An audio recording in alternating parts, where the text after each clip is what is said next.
two up on the board. They shot the ball very, very well in that first half. So you got to be happy with that. Shooting Ryan nearly 55% from the floor, nearly 42% from three. And those are all very positives. And we always talk about assists to turnovers, right? 18 assists for Sacramento and only 6 turnovers. Yeah, Grant, you summarized it well. And those assists mean a little bit more to me in a game like this where Utah's playing so much zone defense Yeah. and really just throwing the kitchen sink at the Kings. Yeah, the Jazz are really shorthanded here, and the Kings took care of business in that first half. And again, I like the way they started this game. There was no kind of like no Fox. They came out and they put 35 on the board in the first quarter, and they actually led by 12 points. And that's where we are right now. The second quarter was played to a 27 all tie, but I love the way the Kings started this game tonight. Yeah, the Kings immediately knew where their advantages were on the court with Utah having so many guys out. But then you get the bonus from Keegan Murray, 19 points in the first half. And really, Grant, getting his shots in the flow of the offense. I mean, the best way to describe him is Keegan Murray shots. Yeah, and it's good to see because he's really been struggling offensively. He has not been shooting the ball well.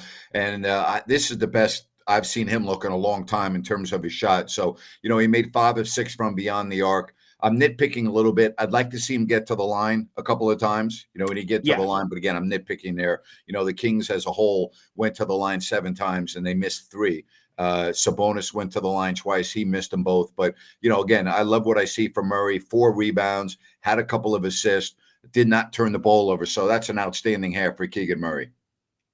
Yeah, for his growth, that's the exact type of performance that you want to see on that consistent basis. Hopefully he can keep it going here in the second half. And without De'Aaron Fox, you got Harrison Barnes. And I like what he did in the first half, a more assertive 4 or 5. And, listen, when you're missing 30 points from the lineup, where are you going to get your offense from? Well, we've seen it. Murray, Barnes contributing more without the ball being in Fox's hand.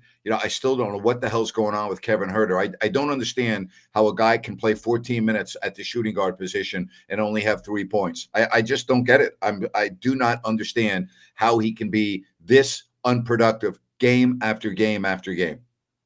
Well, Grant, it really depends on the looks that other teams are giving the Kings, and especially a night like this where they're getting so much zone. There's not as much dribble handoff action with Sabonis, which changes things for Huerter. But if I have to be honest, it feels like he's had more of an impact on this game than 3 points. I think he's been a threat on the court. He's just not able to get it going. Yeah. And I'm glad you pointed that out because he does have 5 assists. So he has, again, when he doesn't have a shot, he's been, directly leading to points for his teammates. So you're right.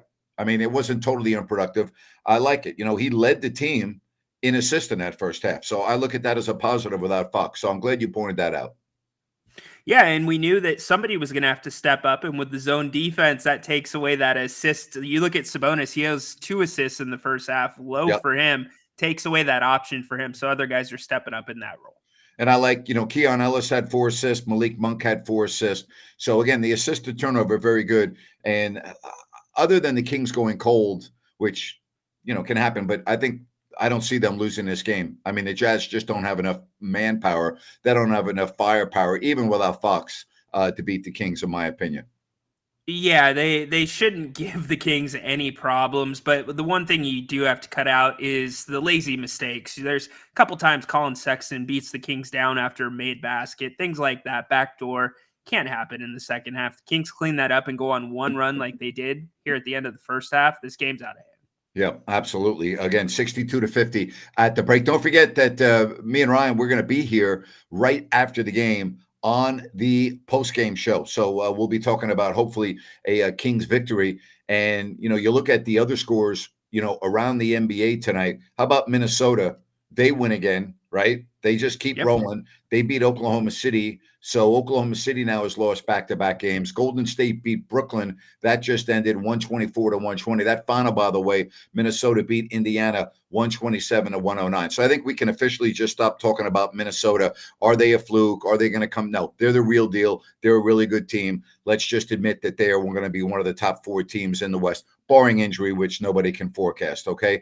And then the other games, you got the Clippers currently playing the Knicks. They are leading 35-29. Dallas is going to win at Portland, barring a collapse. They're up 13 in the fourth.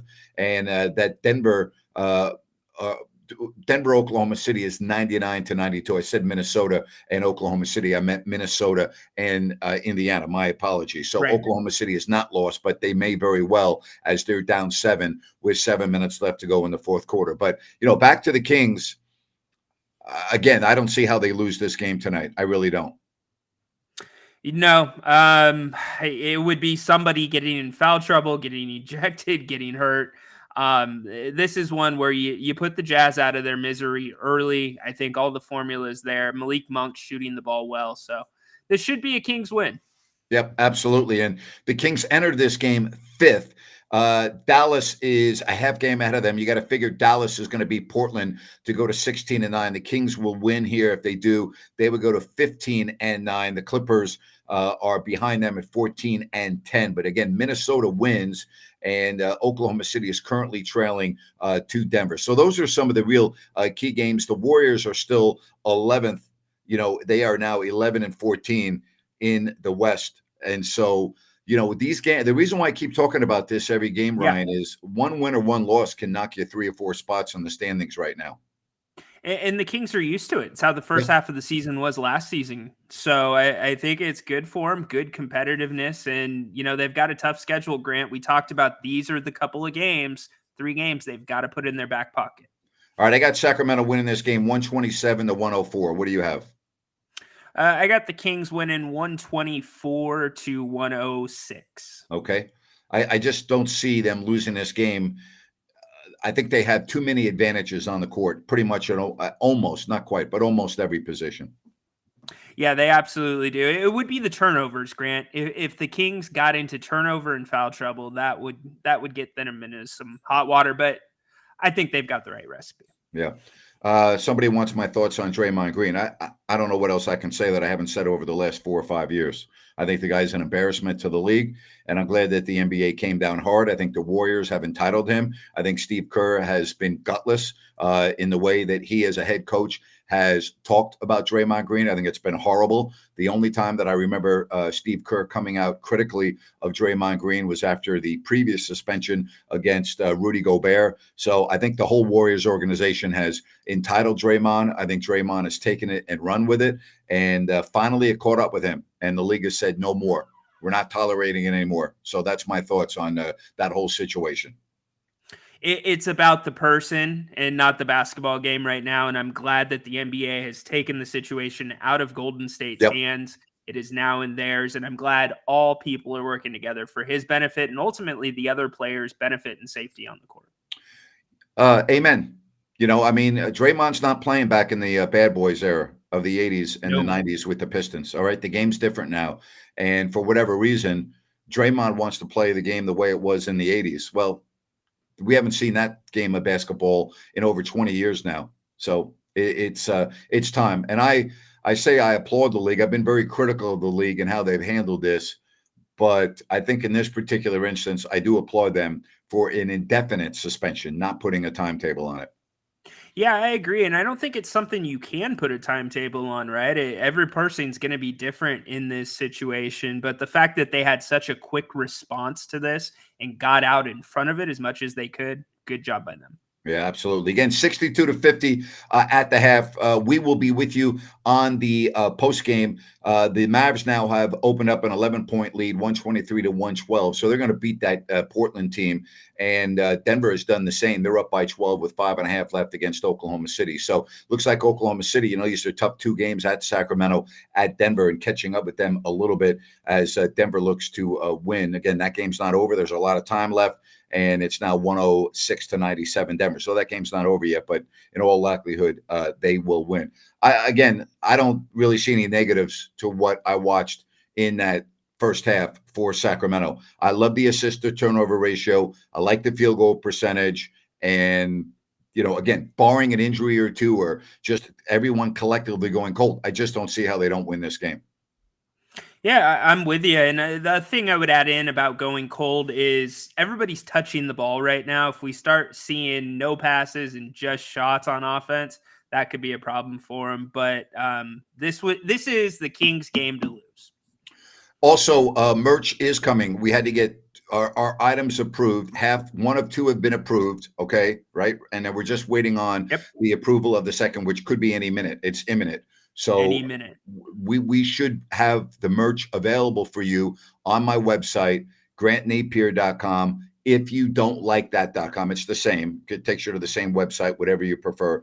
If you don't like that.com or grantnapier.com. And here's actually the website that you can go to when it's up and running. Okay. So it's going to be really soon. And the minute it happens, I'll put all the word out on social media and we'll talk about it here as well. That's it. If you don't like that.com shop. But right now, listen, the Kings are trying to keep pace with everyone in the West. And I'll tell you what else, these are the type of games that we were talking about last year in a negative fashion. Okay. And I love what the Kings are doing at home. If they win this game, that's 9-3 on their home floor. That's a big improvement over last year. It really is, Grant. And with their homestand still in front of them for the most part, get your starters some rest. Give them the fourth quarter off. Be that team that does that. We haven't seen it that much this year from the Kings. Great point. No, Fox, no problem. We will be with you coming up in a little more than an hour. So, Ryan, enjoy the second half. Enjoy the second half, everybody. And we'll be right back here on If You Don't Like That, following the game.